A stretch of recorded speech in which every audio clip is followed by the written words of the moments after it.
Now CBS 4 investigates police officers on the clock but refusing to answer calls for help. It's a story that was hard to believe when we first started investigating. But tonight, we have the surveillance tapes. Officers being delinquent on duty. Here's CBS 4's investigator, Jim DeFede. 15 on a 29 just occurred, 122-124 pass.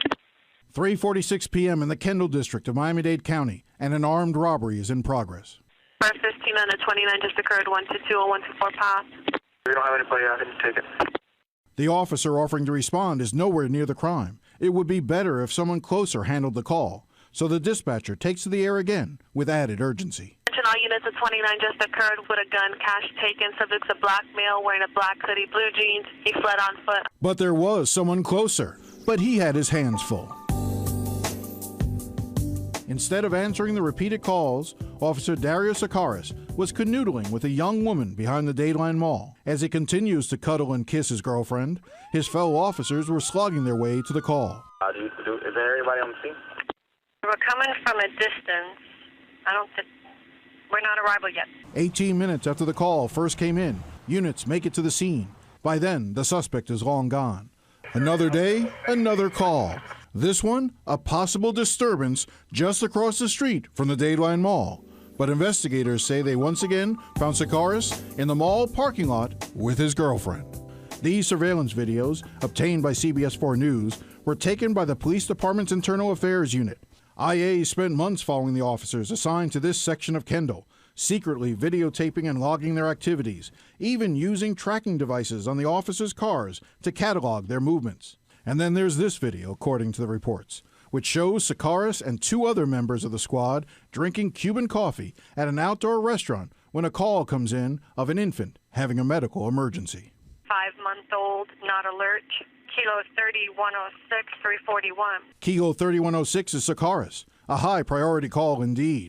Both paramedics and police are dispatched and expected to go full out with lights and sirens. It's all rough, man. There's no one around fire rise. Although he tells the dispatcher he's en route, Sakaris sits there drinking his coffee.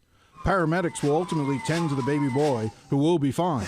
And while he never moves, Sakaris will reportedly write in his report that he went to the scene. Wasn't Sakaris worried his supervisors might find out what he was doing?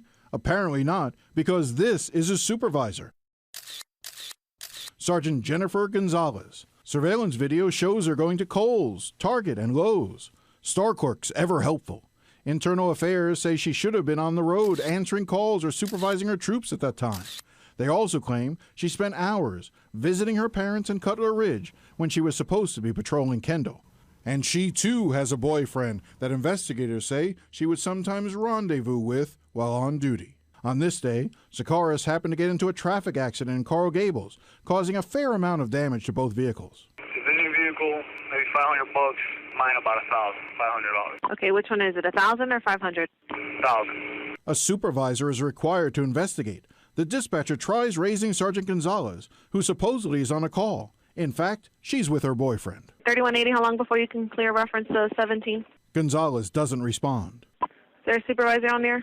A supervisor from another sector immediately responds. He wonders why Gonzalez isn't handling her own squad. QSL, can you check to see when she'll be clearing? 3180. Negative, I won't be able to. Could he call me on a number? Sergeant Gonzalez said she was too busy to go and would handle it by phone. Police officials argue Gonzalez's attitude infected the entire squad. When someone calls 911 from a Winn-Dixie and abruptly hangs up, officers Jeffrey Price and Fabian Owens, riding in a two-man car, are told to investigate. Internal Affairs watched as they cruised through the parking lot, never getting out of their car or even, for that matter, stopping. Price and Owens roll by a Chevron gas station where there is a reported problem as well. On at least one occasion, they never even bothered driving by, Internal Affairs charges. Likewise, investigators documented how Officer Ivan Thomas hung out at La Carreta and Pollo Tropical rather than taking a series of emergency calls that were backing up.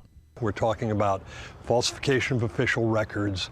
We're talking about stealing time that doesn't belong to you because they're supposed to be available for service or duty and they're not. When CBS 4 News first started examining these officers more than a year ago, former Miami Police Chief Ken Harms told us that in all his years in law enforcement, he had never heard of an entire squad ducking calls the way this one had. Not to my recollection.